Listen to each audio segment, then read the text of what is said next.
Hi, friends. I'm Shallie Jolink, and this is The Other Side of the Bar, a podcast about what life is really like on the other side of the bar.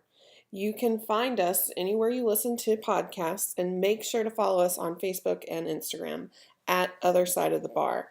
Facebook.com/Other Side of the Bar and Instagram at Other Side of the Bar. Thanks for listening, and we'll see you on the other side of the bar. Cheers! Hey y'all, this is Shallie, and this is the first episode of The Other Side of the Bar. And I am here at Billy's with bartender Rebecca Walston Beer-tender.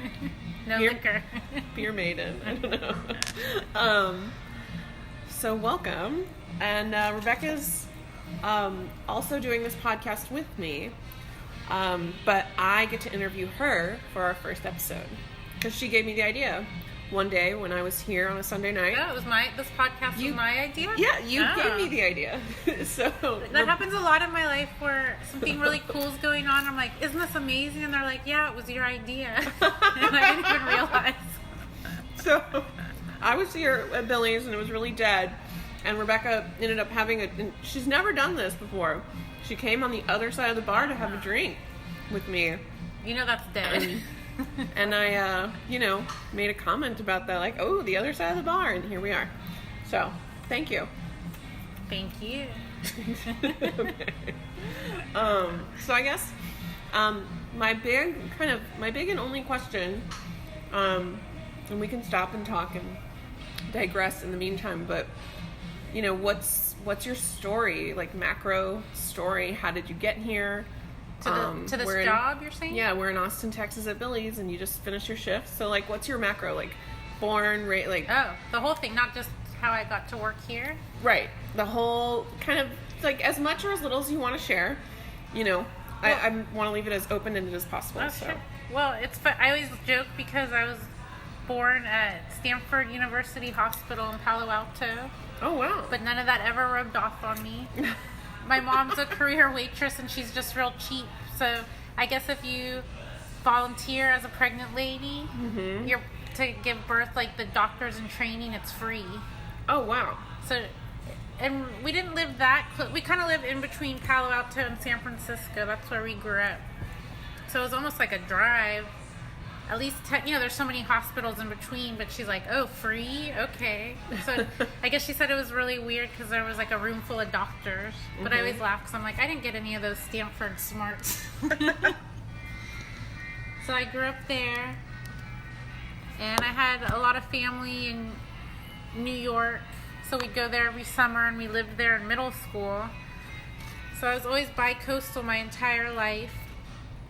And I moved out when I was 17, and I just wanted to do my own thing, so Texas was right in the middle. Like, it wasn't on either coast.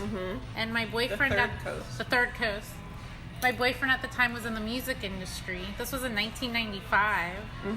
And so he was like, oh, I have all these friends moving to Austin. It's, like, the cool place to be if you're in the music industry.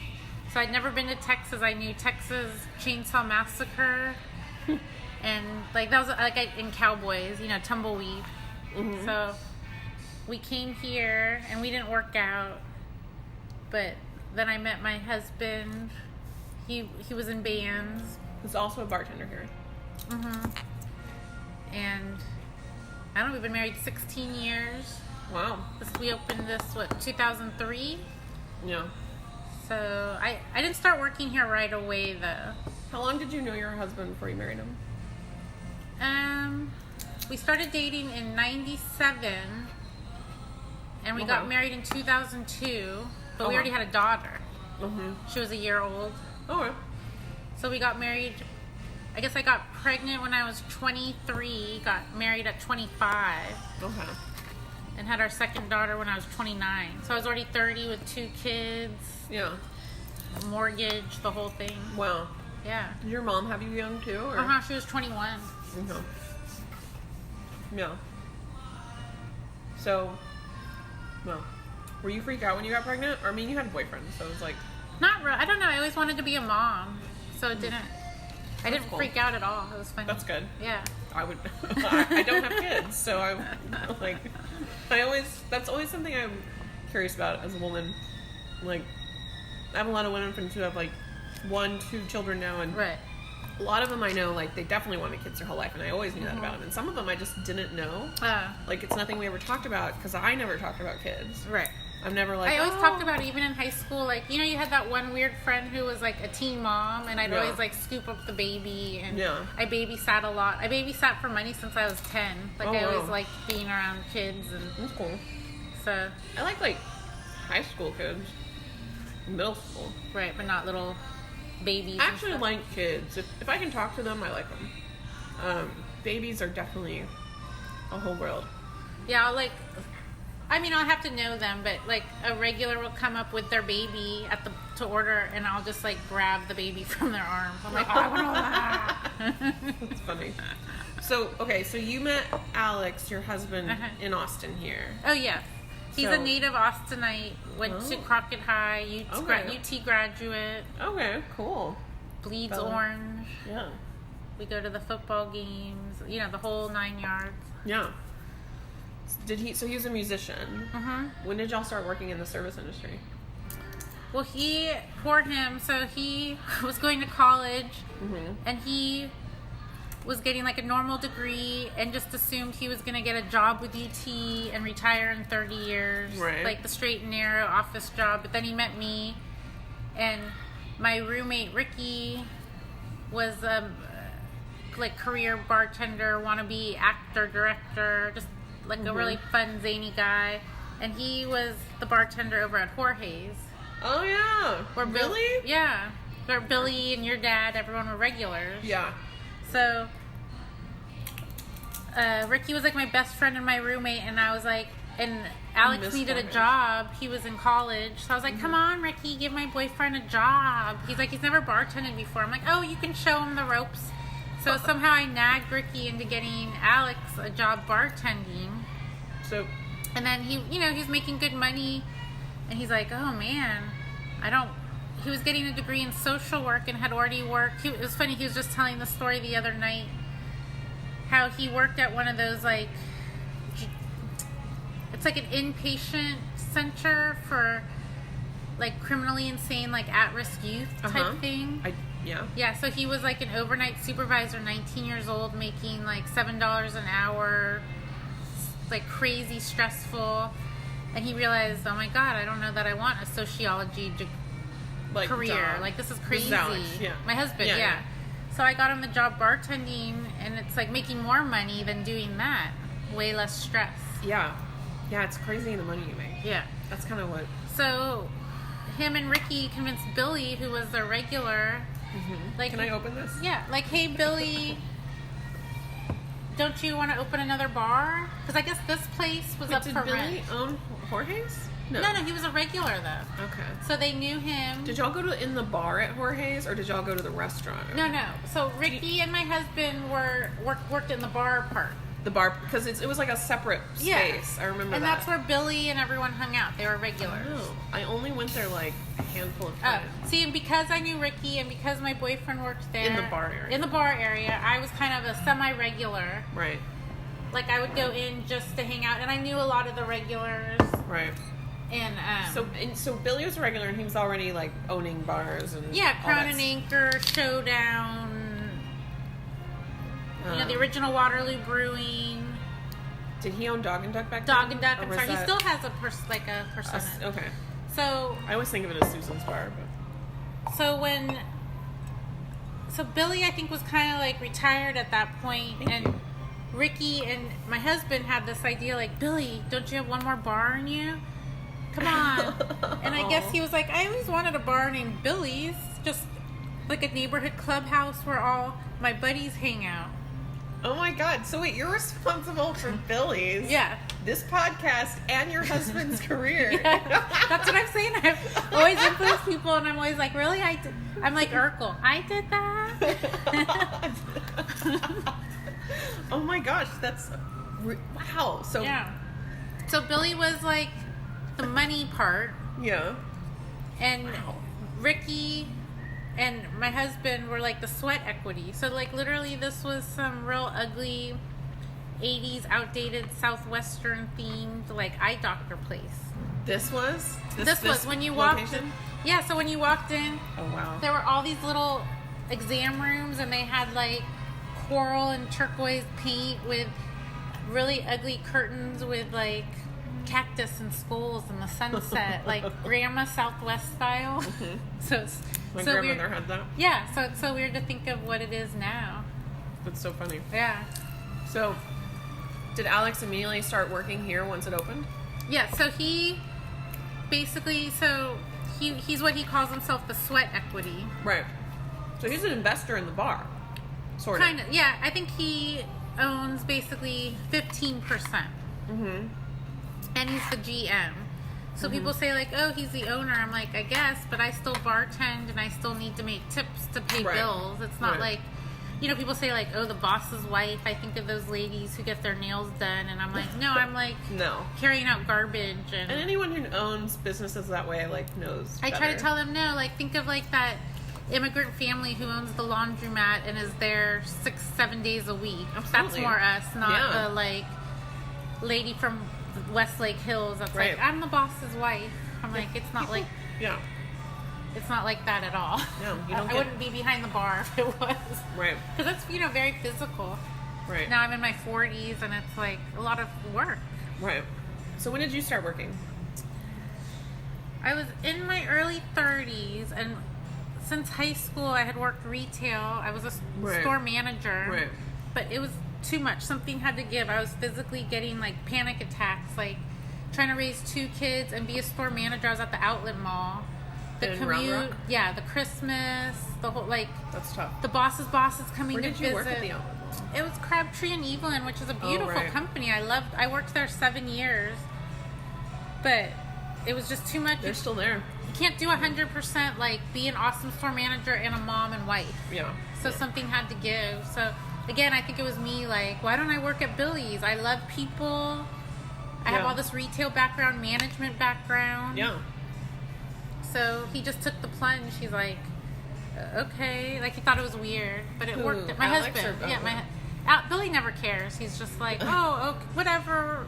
You know, as long as he's getting his check, you know. He's pretty easy. That's awesome. He has opinions, but even if I'm like, well, Billy, what? Like, he can be swayed if it makes sense. Billy listens. He listens. Yeah. Like, I don't know if you realize we had the same shirt for 10 years. It was the white beefy tee with the full color logo.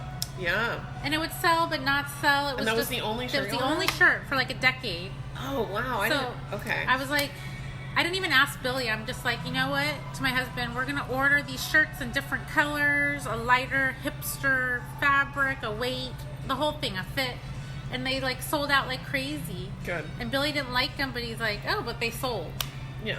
And then he got to a point where he was mad. He's like, can we order more of the beefy tees, the ones I like? Because he'll buy like 6 of them, and then that's all he wears. That's like his uniform. Oh, that's nice. Can you still buy them, or? Yeah. We're sold out right now, but when he gets like, all my white shirts are bad, because I have to order 36 at a time. Okay. Well, that's, I mean, as long as you can have both, that's good. Yeah. Yeah. That's cool. But he's just very like old-fashioned, like, well, this works. This is the shirt I like. So he doesn't think to be like, well, let's try some other shirt. So that's where I come in with my weirdo ideas. Everyone's like that. And I mean, you can't make everyone happy, but also like, you can try. And Billy's pretty easy to make happy, I feel like. He's very easy, and I'm good at nudging people out of their comfort zones. Oh. And like I told, or my husband had a good point. He's like, it's easier to ask forgiveness after the fact than permission. Just like do it. It's a shirt. Like what's, you know what I mean? Like it sells or it doesn't sell. I mean, I would pay for it up front if it was a problem. We do. You have to pay the shirts up front, like out of my pocket. Oh right. Like, if I believe in something, I would. I mean, if I had obviously the luxury to do it, but like stuff like that. No, if Billy was that upset, I would be like, oh okay, I'll pay and get reimbursed. But that's not what happened. So. Right. They sold, and he's like, oh okay. Good. Yeah, I bought some at Christmas time. I got like drunk and bought like 2 shirts and a hat. I probably convinced you. Yeah, you did. So, oh man, that was a long time ago. And I remember Joe. Did they like them as the gifts? Yeah, Joe is wearing his Billy shirt around California now. Perfect. So, yeah, I always describe it as, I'm that girl in high school your mom warned you not to hang out with. Like I definitely was friends with that girl, and No, never mind. I'm not gonna say. But like adventure, You're like not her. Is my but point. you know what I mean? Like Yeah, I get it. You're like, I can sway. I don't know. Like I don't mean to, but I just jump feet first and then figure it out later. Like yeah, exactly. That's what I think I feel like a lot of successful people do that. entrepreneurs, I guess, or Yeah, just anybody. That's Yeah. I quit my job this week, so I know that's amazing. I have no plan. But except there's for just like a little bit of a plan. Like Right. I have like an idea. Yeah, I feel, which I'm always kind of jealous of. There's those people that have that nice, easy office job, I know. get benefits, paid vacation, I know. I've never go to lunch at Olive Garden. I'm like, oh, I've never had that experience. I've never had that. I've had that experience a little bit, but working in the Texas legislature is not exactly like that. It's, Right. it's hard. It's like, it really was Mad Men. Like, Oh, right. boozy lunches, boozy afternoons. Oh, the 2 martini lunch. I love that. Yeah, just like, everything was a little touch over the top. Now, have you been to Cloakroom? I've always wanted to Oh, go. yeah. You've never been? No. Oh, we can go. Okay. So, though it's funny, this is a podcast about like behind the bar. The lady behind the bar, I don't know if I should say this, but I don't know this, but I have a friend rumor. who won't That's a go friend. to the cloakroom, and he's an old Capitol like political staple. I don't think people realize the Cloakroom is like It's the literally state capitol yeah. bar, but it's It's underground. an underground bar Yeah. right by the Capitol, and it's But you can where- walk in as a public person. Yeah.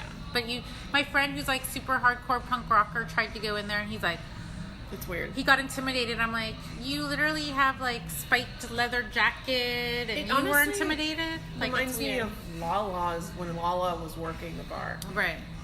But the lady is not Lala. She is Oh yeah. What's the rumor? that she's racist. Like. And I only know that because I have a friend who won't go there because of it. But he's the only person I've heard that from. Right. It's not like a common thing. I'm obviously spreading it everywhere now. But Right. whatever. So I haven't been much since. Also, it brings back weird memories for me, and there's definitely like a type of person that goes there, a type of Capitol staffer that I used to really want to be, and now I'm like on the other That side insider, of that, and I'm like, oh, that's a really sad life. Well, when you said Mad Men, it reminded me of it. Just It's that whole very insider, like boys Yes. club. It's suits such a and- boys club. Yeah. Absolutely. So you started working here. What year was that? I can't remember. I always try to remember. It's been so long. But I'd say at least 7 years, maybe You've more. been working here for 7 years. Wow. That's my guess, yeah. I never have a concept of time. It's really funny. Yeah, I definitely feel that way too. Okay. But I want to say it's 33, and this is the cheesiest analogy, but I just remember it's like I always thought of it as a rebirth year. I'm not even like a religious person, but Jesus died at 33. Yeah. So when things happen at that 33 year, I feel like I get kind of you were hippy dippy because I'm from San 33 when you- Francisco. So okay. that's why I'm like, okay, I think it's been 7 or 8 years, or at least that's when I was thinking like I need a big change in my life. Okay, that's cool. I don't know what that always. I always remember that 33 something big's gonna happen in my life. Yeah, I always had that premonition. that's cool. So you were talking earlier, like about like service industry nights, and like what's like one thing you've learned, or like discovered, or like in like any. I mean, it's probably a long list, but like what's something you've like, what's one thing that someone might not expect that you've learned or know by working in the service industry or working as like, a bartender or whatever you call yourself? Well, a funny thing is because we have food. My whole life, I've always been a foodie. My family goes out to eat. We always go to restaurants, and I didn't realize till I worked here, people are so weird about menus. Really? Yeah, like a big chunk of people. Most people don't even read the menu. No, most people don't read. So they'll ask a zillion questions, and I'll point it out, and they'll be like, oh, I didn't see that. And it's like a whole thing that explains everything they're asking. And I'm never rude. And then another thing is people just take the menu as a suggestion, which my whole life, the biggest thing I would ask, I've never like been the biggest French fry person. So if we go out, I'll be like, oh, can I get a different side? And if they say, no, it's just fries, then I'll just eat the fries. Right. But people are so like crazy, like literally, so like a double meat cheeseburger, they'll be like, can I get double meat, but I need it cut in half, no mayonnaise, but mayonnaise on the side, and can I get half mushrooms, half onion, like, and the list goes on and on wow. for one order, and you're like, That's a lot. real, like, I didn't even know that was a thing. I didn't realize people did that with food and, like, menus. Right. I just thought you go to a restaurant, you read it, and then you order that. Yeah. I feel like that might be, I mean, it's probably an everywhere thing. It's definitely, like, I feel like a lot of Austinites do that.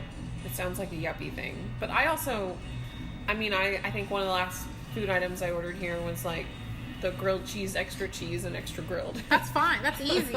No, but people want to, like, create, or they'll be, you know, they want to create their own thing. And I'm like, that's not even on the menu. No. Or they just have so many allergies or specifics, or everyone's on that Whole30 diet. They can't have bread. What can they do instead? So, like, by the time the poor order, like, the cook gets it and it's 20 lines long, and then I have to just explain it anyways. That sucks. It's crazy. I've had to rewrite it in my own handwriting because the actual ticket is so long and horrific. It doesn't even, they can't even read it. It doesn't make sense. Does that happen on football days? Or are people... Like, no, it's more, like you said, kind of, I don't know if it's yuppies or just a new generation. I don't know what it is. So one thing, I don't know if people know this, but yeah, Billy's is a bar, but it's also a Packers bar during NFL season. And it's a, I mean, I don't know how to say it, but it's just basically turns into a totally different bar anytime the Green Bay Packers are playing. It's all green and gold. Yeah. People bring their own chairs. You have to get here an hour and a half before the game to get a seat. Right. They're all super easy because they get cheese curds, they get queso. Yeah. They're fine. Do you get, like, are cheese curds on the menu permanently now? Or they are. They used to just be seasonal, but now it's permanent. Now it's permanent. Yeah. Joe would always get those. Oh, yeah, they're good. Yeah, they're good. You know, I always think it's weird. People from Wisconsin, hardcore Wisconsinites, are like, well, in Wisconsin we do it this way, that way, this way. I'm like, that's cool, but we're a Texas bar. None of us, Billy has been to Wisconsin. Billy's been to Green Bay, but none of us have ever even been to Wisconsin. Right. We're just trying to make you feel comfortable, allow you to watch the Packers.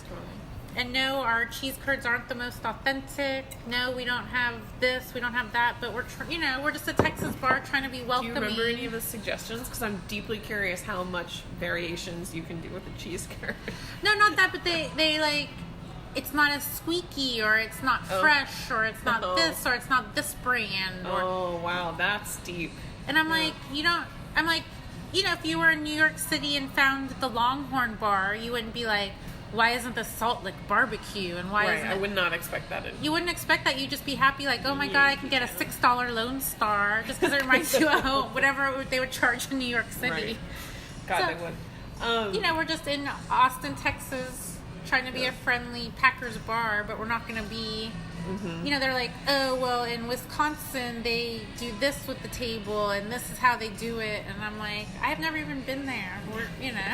Just watch the game and have fun. Yeah. I've actually been to Wisconsin, but only for a family reunion. Because there's some Joe Links in Minnesota. So I can kind of get an accent going. But one of the other podcasts I was listening to, this guy interviewed this restaurateur, and I don't know his name, of course, but he's like the guy he's like a fine dining restaurateur, but he's the guy who owns Shake Shack, apparently. Oh, yeah. I don't know who he is. But they have one at the Domain. I haven't been. Yeah. And at South Lamar, the new Austin, what is it called? Alamo Draft House. I've been once and I wasn't impressed, but I'm also not a huge hamburger person. Right. They didn't have a veggie version or whatever? I don't eat veggie burgers now that I'm not a vegetarian anymore. It's too bready for me. Gotcha. For what I'm feeling now. So what do you eat, like chicken and turkey? I'll eat a hamburger. Oh, you will eat? I will. I'm not like it's like, I feel the same way about pizza. I don't talk about my food preferences a lot. I'm not a huge pizza or hamburger person. Right. I'm a weirdo.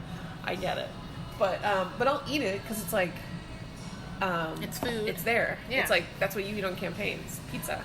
So, because it's there. Yeah, wasn't there some pizza scandal a few years ago? They didn't get paid for all the pizzas. Was that the Clinton campaign? Who was that? I have no idea. But do you remember that? Like, as much as I'm into politics, I don't. It was hilarious. Like, it was on. But I kind of remember that. It was like $400 pizza bill that wasn't getting paid. Hearing something like that on TMZ. It wasn't Hillary Clinton. It was someone else whose campaign wasn't going well, and the bills weren't getting paid. And for some reason, that was the one that made all the headlines, like $400 pizza bill. So, oh gosh, what was I going to ask? Sorry. No. But he talked about how like deeply personal food is. It is. Like the restaurateur had to get like when he was like going up and like you're so, especially before the internet, you were so like your success was based on just very trivial things like like the way the cheese curd is, and like why are people so offended sometimes by food? Like it's just people take food very, very personally. Well, because it's childhood memories, how you were raised, certain even smells, memories, like holidays. It's like music almost. Like it can like speak to people's soul. There's something about it where when it's such a regional or cultural thing. You know, like at holidays, why do you have turkey or ham? You know, it is. It's so ingrained. I feel like. Yeah. Well, I'm trying to think of any other questions I have, but yeah, I'm a regular that's been coming to Billy's since we opened, right? Yeah. Oh, you weren't 21 yet, were you? No, I was. I definitely was, but I didn't come here that much in the early years. So where did you used to hang out back then? What was your spot? Back in the day, I worked at Brentwood Tavern, which used to be the Poorhouse, which is now the new Poorhouse on Burnet Road. Oh, yes. So before Poorhouse, it was Brentwood Tavern, and I was like a hostess there, I guess. And a lot of like the people who started Brentwood Tavern used to work at Houston's, which is now Bartlett's, and they, started their own restaurant and pulled a lot of people from the Alamo. Right when the Alamo was kind of turning into like a corporate shit the one show. on Anderson? Yeah. They've gotten in a lot of trouble lately. There was that whole Chronicle expose. Yeah. It's so funny, like, I mean, they've definitely set a new standard for stuff like Whole Foods, but... Right. But they're the original... Yeah. But there were a lot of people who worked at the Alamo who just, like, kind of transplanted over. And we just hung out there. And I would come here a few times. And, like, I definitely got introduced to, like, Larry... Yeah, and everyone knows. People always think Larry is Billy. Yes, so, a lot of people. Yeah, my friends do too. I got introduced. I'd never have thought that, by the way. But I got introduced to Larry by my friend Krista, who worked at Brentwood Tavern. Yeah. So she worked over there. Krista was a cocktail waitress and a real waitress, but she usually worked cocktail section at Brentwood Tavern. Okay. And was Larry a regular there? No, Krista was a regular here, and that's how she. So she met Larry by coming here the way anyone meets Larry. Yeah. I think. No. They lived in Fashionaire. They lived in the same apartment complex together. There is that whole Fashionaire group of regulars. Yeah. Yes. Leah is one of them. I don't know. Do you know Leah? Is she the blonde skinny chick? Okay. I've met her. She rides bikes and stuff. Yeah. She's... Who else? But yeah, there's been several people from the Fashionaire apartments. For sure. So that's how I started coming to Billy's. And then, of course, my parents know Billy. Folk Fest just happened like a few weeks ago. Oh, really? It's in Alpine now. Really? I didn't even know Folk Fest was a thing. I don't even know if my parents know about that. It's literally just 20 people that go and hang out and drink at a different bar, but in far west Texas. But they should go sometime, yeah. Does Walker go? So, not every year because he has to work. He's gone. Go? Yeah, Billy. It's like Billy and all of this crew. Ooh, I want to go. You should go next year. I wish my dad traveled more but he's also, my dad loves Billy, but he's not very social these days. Yeah, he said he didn't even go out for Easter. No, he didn't. That was how we were a lot like that growing up. Oh, really? My dad would because my dad worked a lot and... He'd be tired. Yeah, like he just, needed his, dad time. Yeah. Is he like, do you ever watch the Goldbergs where he immediately comes home and takes off his pants and sits on the Barca lounger in his tidy whities and just watches like A-Team? No, but that's funny. That's very daddish. Yeah. No, my dad worked an office job for like 10 years when I was in high school, and that's about it. Before that, he was like a contractor. And he knew Falk because he helped build this old Austin... Oh my god, the warehouse, like the art warehouse is what I called it as a kid, but apparently it was like this place. On West 5th? I don't know. West 6th? I was so young, I don't know where it is. But basically, I think that's how they met Falk, because that's how I met a lot of people. Okay. Who are artists in Old Austin. Right. Old Austin people. Yeah. Like, But yeah, I recognize the painting hanging up right up here. Yeah. And it looks exactly like the painting I had when I grew I up. know, that's so cool. And that's how I kind of realized my parents knew Billy, and Billy Right. knows my parents. And then, yeah, that's about it. But did they hang out at Jorge's, or did I just make that up? You know, my parents never, like, I was raised very middle class, and so we never, like, going out to eat was just such a luxury that, like... But not going out to eat, like, just them have, like, he didn't go have a beer after work? No, Oh, they would just okay. come home. I realized, like, a lot of my, like, they would just come home. Yeah. And And then would she cook, or my you mom ate would out a lot? cook. My mom worked, cooked. My mom did everything. Right. We did not eat out a lot. Like, we went to Luby's every now and then. But, like, Luann Platter. yeah, but I was not allowed to get Jell-O, you know. Oh, that because that was extra money? It was extra. Yeah. It wasn't included. It was sugar. We're like that. So my husband and I have a lunch date every Friday because it's just the two of us. Because the four of us to eat out is so expensive. Mm-hmm. So we only do that like once a month. So we don't eat out a lot either. We grocery shop for the week. Yeah. And that's it. Like if we run out and the kids are like, can we get more of this? And we go, grocery shopping's on Friday. So you just make do with what's in the kitchen. Yeah. And then That's we the replenish best. it on Friday. When you, like, just try to Budget. cook with what you have. Yeah. I like doing that because you can always kind of get creative. That Yeah, way. yeah. There's always something. Yeah. Let's see. I guess it's 1 o'clock. Oh, is it? Yeah. Oh, it's time to go. Well, any final thoughts? Any, you still plan to... I just quit. You don't have any plans to quit, I'm assuming. That's not an option. Right. I have to get... My oldest is a junior, so we have college visits. Oh. So that's a whole new expense in our lives. And then... So do you think it's a parent's job? Like, so I'm a little weird. Okay. I'm not a parent. Right. And I took out student loans to go to college. But I personally don't believe it's a parent's responsibility to send a kid to college. I think if they can afford to, then Right. by all means, do what you can. Well, nowadays, which is nice, which was different from our generation, all the top universities and schools have so much endowment. If you can get in, most of it's paid for nowadays. Oh, wow. And you have, So it's you a have whole smart game. kids. Yeah, crazy. Your kids are They- very they're not- successful. I say they don't take after me, but no one believes me, but I was in gifted and talented in elementary school. I believe So you. I have brains somewhere in there, but yeah, they're like crazy smart.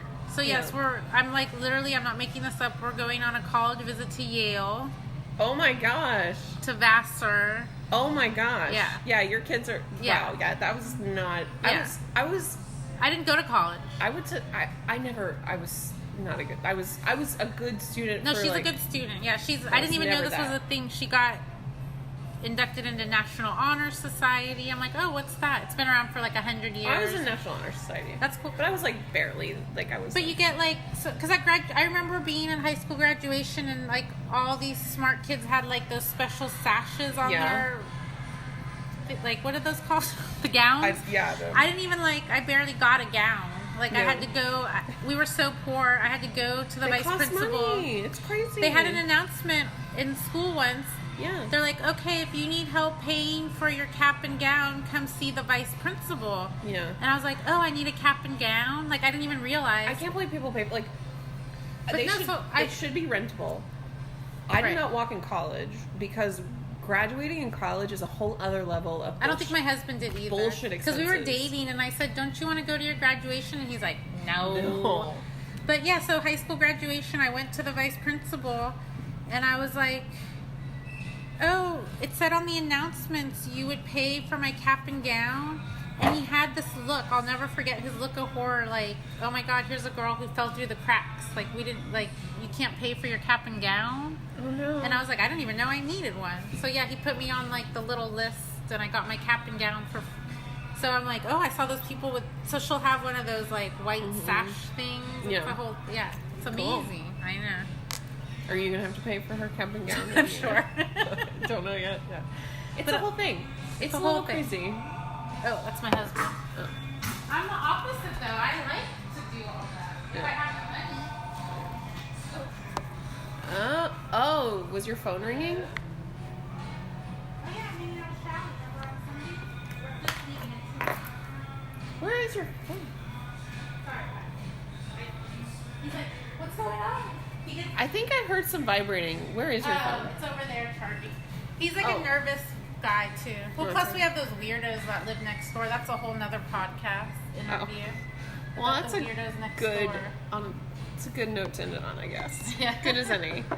Anyway, thanks for listening, everyone. We'll be back soon. Okay. Hi, friends. Thank you so much for listening. To find out more information, check us out on Facebook and Instagram. Facebook.com/Other Side of the Bar and Instagram @Other Side of the Bar. And let us know what you think. Thanks again so much for listening, and we'll see you next time on the Other Side of the Bar. Cheers!